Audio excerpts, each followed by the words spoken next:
Praise the lord. యేసుక్రీస్తు వారి పరిశుద్ధమైన నామంలో మీ అందరికి వందనాలు శుభాలు తెలియపరుస్తున్నానండి.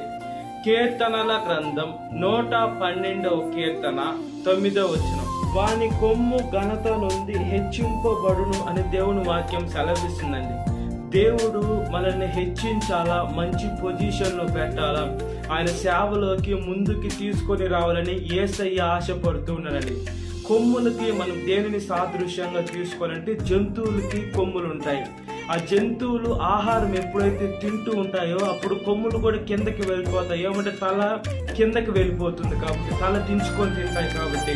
అంటే మనుషులైన మనకు కొమ్ములు మనం తలకి సాదృశ్యంగా తీసుకోవాలండి. దేవుడు మన తలని హెచ్చిస్తానని దేవుని వాక్యం సెలవిస్తుంది. మనం ఎప్పుడు తల దించుకుంటామంటే మనం పాపం చేసినప్పుడు తల దించుకుంటాం, మనకి అవమానం వస్తే తల దించుకుంటాం. అయితే ఇప్పుడు ప్రజెంట్ ఈ లోకంలో మనం చూసుకున్నప్పుడు ఏ పాపం చేయకున్నా కూడా మనము తల దించుకోవాల్సిన పరిస్థితి వస్తుందండి. మనము మన జీవితాన్ని మనం జీవించినా కూడా మన మీద లేనిపోని నిందలు వేసి సాతాను మనల్ని చల్లా చెదరు చేసి మనల్ని బాధ పెట్టాలి, దుఃఖ పెట్టాలి, మనల్ని ఎంతగానో హింసించాలని సాతాను దాని అణచెల్లో ప్రయత్నం అలానే ఉంటుందండి. మన ప్రయత్నం ఏమై ఉండాలంటే మనం దేవుని వైపు చూడాలి, మన సూటి చూపు దేవుని వైపే ఉండాలా, దేవుడికి ప్రార్థన చేస్తూ ఉండాలా, దేవుడికి ఉపవాసాలు మనం ఉండి ప్రార్థన చేయాలా. దేవుడు తన బిడ్డల్ని హెచ్చిస్తారని దేవుని వాక్యం సెలవిస్తుంది. దేవుడు తన బిడ్డల కోసం మంచి మేలైనవే ఇస్తాడు, శ్రేష్టమైనవే ఇస్తాడండి. మనము మన బిడ్డలకి మంచిగా ఇవ్వాలని కోరుకుంటాం. దేంట్లో కూడా మనకున్న ఆర్థికంగా ఉన్నటువంటి డబ్బుల్లో కూడా అంత గొప్పది ఇవ్వలేకపోయినా మనకి తగింది మనం ఇవ్వాలని ఆశపడతాం. అది ఈ లోకంలో తల్లిదండ్రులు ఆశపడతారు. మన పరలోకపు తండ్రి గొప్ప దేవుడై ఉన్నాడు.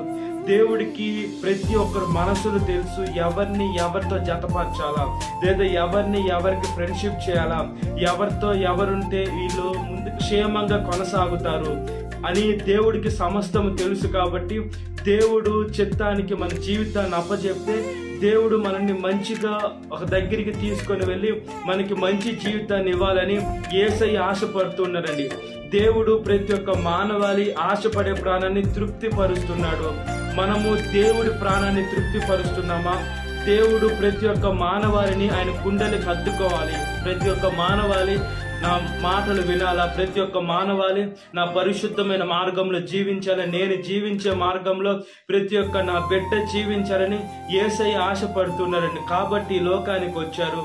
ఆయన ప్రాణాన్ని కూడా లెక్క చేయలేదండి. దేవుడు మనుషుల్ని ఆయన ప్రాణానికన్నా ఎక్కువగా ప్రేమిస్తున్నాడు. మనం దేవుణ్ణి ప్రేమిస్తున్నామా?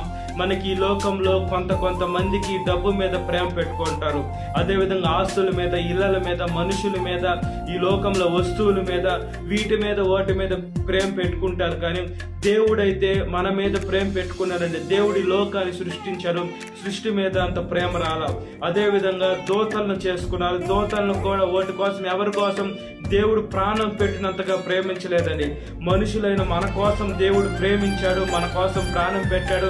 అదేవిధంగా దేవుడు ప్రతి ఒక్క మానవాళిని ఆయన ఉండేటువంటి పరలోక రాజ్యానికి తీసుకొని వెళ్ళి ఆయన సొత్తుగా చేసుకొని ఆయన బిడ్డలుగా మనల్ని పిలుచుకుంటున్నారంటే మనం ఎవరంటే దేవుని బిడ్డలు అని గర్వంగా చెప్పుకోవచ్చు. ఏమంటే మనుషులకి అధికారాన్ని ఇచ్చారు. ప్రతి ఒక్క మనుషుడు ఇప్పుడు ఏ పాపంలో ఉన్నా ఒప్పుకొని విడిచిపెట్టి నీటి బాప్తీసం తీసుకొని ఎప్పుడైతే ఆ పాపాలు చేయకుండా దేవుని దగ్గరకు వస్తారో దేవుడు క్షమించేదానికి సిద్ధ మనసు కలిగి ఉన్నారండి. అయితే ప్రతి ఒక్కరికి శ్రమలు, ఈ లోకంలో దేవుడికి కూడా శ్రమలు వచ్చాయి. మనం ఈ లోకంలో పరలోకంలో మనకి రావాలంటే ఏది కూడా సులువుగా రాదు. మనము చాలా కష్టపడాలండి. ఈ లోకంలో సాతాను శోధిస్తుంటుంది, అదేవిధంగా మనుషులు ఇబ్బంది పెడుతూ ఉంటారు. ఈ లోకంలో మనకి అన్ని సమస్యలు వస్తాయి.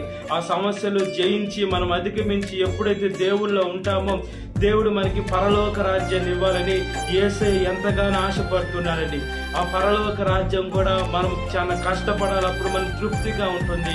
ఈ లోకంలో మనం ఒక మంచి ఉద్యోగం కావాలంటే మనము రాత్రులు పొగులు చదువుకోవాలా, పాస్ అవ్వాలి, ఎగ్జామ్ రాయాలా, క్వాలిఫికేషన్ అవ్వాలా, అదేవిధంగా ఇంటర్వ్యూకి వెళ్ళాలా. దాన్ని బట్టి మనకు ఉద్యోగం వస్తుంటుంది.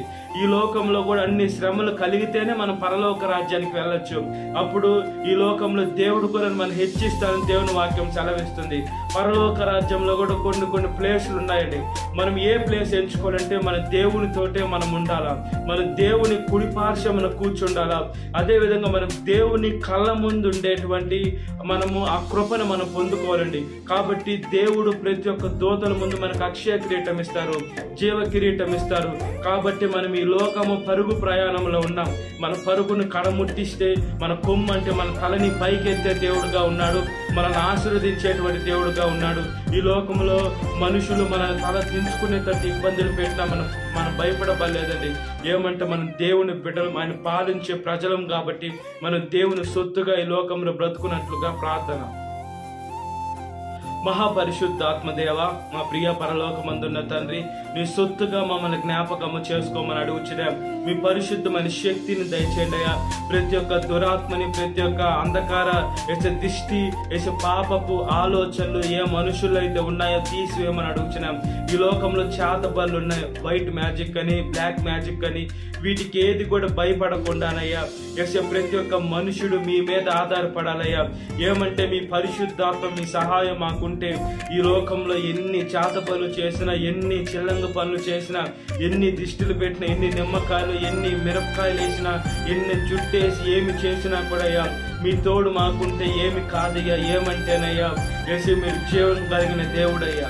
ఆ దయ్యాలకి మేము భయపడాల్సిన అవసరం లే, మేము దిగులు పడాల్సిన అవసరం లే.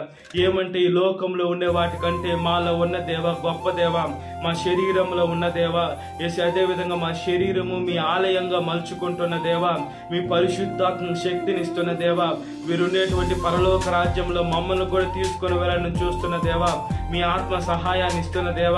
అదేవిధంగా మీ కృపలో మమ్మల్ని వాడుకోమని అడుగుచున్నానయ్యా. మాకు మంచి శక్తిని దయచేయండి అయ్యా, మంచి ఆలోచన విధానాన్ని దయచేయండి అయ్యా. అదే విధంగా ప్రార్థన చేస్తున్న ప్రతి ఒక్క మనిషి నేను గొప్ప స్థాయిలో ఉండాలని అనుకుంటారు.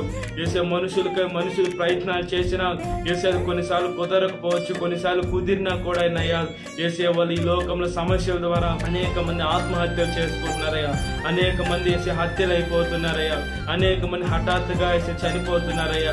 ఏది ఉన్నా ఏది లేకుండా ఆ శరీరంలో ప్రాణం అనేది వెళ్ళిపోతే ఎవరేం చేయలేరు. కాబట్టి ప్రతి ఒక్క బిడ్డని మీ పాదాల ముందు పెడుతున్నానయ్యా.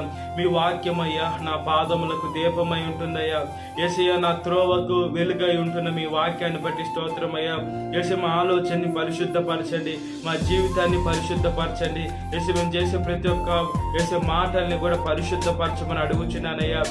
ప్రతి ఒక్క దుష్ట శక్తిని తరిమి కొట్టమని, అదేవిధంగా మా తల ఎత్తువానిగా చేస్తున్న దేవ స్తోత్రం చెల్లిస్తూ ప్రతి ఒక్క యవనస్తుని, ప్రతి ఒక్క యవనస్తురాలను కూడా కాపాడమని, సాతాను శోధన ప్రతి ఒక్క బిడ్డని విడుదల దయచేసి, ఈ వాక్యం వింటున్న ప్రతి ఒక్క బిడ్డని పేరు రాసిన జ్ఞాపకం చేసుకొని ఈ దినకాలపు దీవెనతో నింపమని నజరేయుడైన యేసుక్రీస్తు వారి పరిశుద్ధమైన నామములో మిక్కిలి వినమ్రత తలుచున్నాను నా పరలోకమందున్న తండ్రి. Amen. Praise the lord. God bless you. Have a great day.